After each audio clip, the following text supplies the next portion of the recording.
Okay, guys, you gotta listen to me. I am being hunted again, and it kind of ruined my day too. So I don't mean to brag or anything, but I put a little prankster move on my door, so when they walk in, they get a little pranked. Anyways, now since I have time to waste, I might as well talk about two of my games that I actually like to talk about. It's Dodge It, the original, the sexy, and then Dodge It 2, the sequel, and white. Now, let's see if Dodge It 1 is a superior title, or Dodge It 2 is a sequel that did it right. So now, let's begin.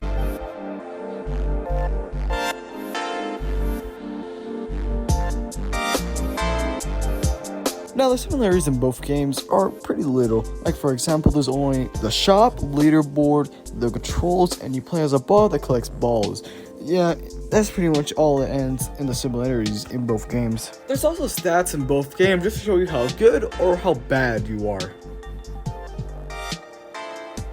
Now for the rest of the video starts, I do have to mention that I'm going to be cutting the rest of the video into bite-sized reviews. If I don't, it's going to feel something like this.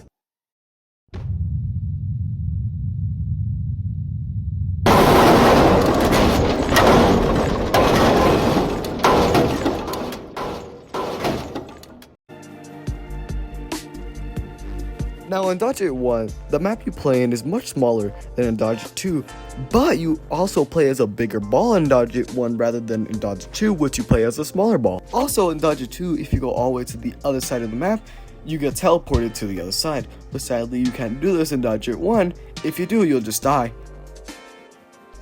And also... Hold up. Who is it? It's the pizza guy. That's suspicious. Anyways, back to what I was saying, only in Dodge It 2 there are power-ups. Some of the power-ups do include WMNM, which acts like a shield allowing you to get hit one time for 30 seconds. We also got the purple Fruit Loop that just makes you slower and also makes your jumps reduce. And lastly, we got the green Fruity Pebble. It makes your points double. And it only gives you one red ball, which is pretty neat. And lastly, we have the redo button, which is in both games with it handled pretty differently. For example, in Dodge It 1, you have to sacrifice a point in order to use it. However, there is a no timer to it, so you can spam it to your heart's content. You sicko.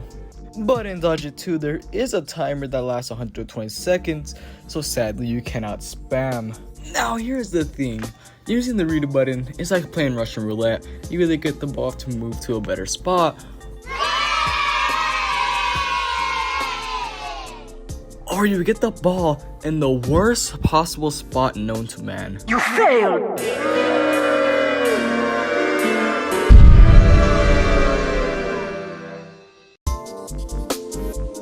Now we all know both games have a shop, but did you know you could spend real life money to buy stuff in both games? But in Dodge It 1, you can collect balls to buy some cosmetics.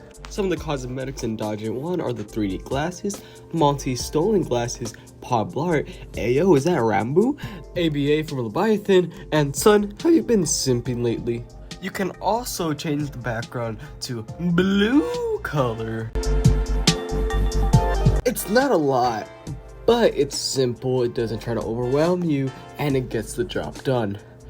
However, throw this out the window when it comes to Dodge It 2, Because you have 34 different items, 5 trails, 6 gas masks, 7 3D glasses, 9 party hats, and 6 other hats that don't fall into any categories. And also you have a pair of wings, I guess. And sadly, you can't even collect balls. To buy them, you need to spend real life money to get them. I also forgot to say, you can buy VIP for $10. I know, crazy, now take my fucking money. It doesn't offer much, it just offers you like a couple different game modes and also online, so yeah. In conclusion, both games offer a different style to the same game. While Dodge It 2 may be a bit easier due to it having powers, a bigger map, being able to teleport, and having more rights in general, we can't just ignore what Dodge It 1 does better than Dodge It 2. It has a better shop and also stays in full screen. Please, I'm begging you, add a settings to Dodge It 2. Please, I've been stuck in like Windows mode for so goddamn long. Please! Now, if you want my honest opinion, which game I rather prefer, the answer would be dodge it. Hey, wait a minute. This is a new just.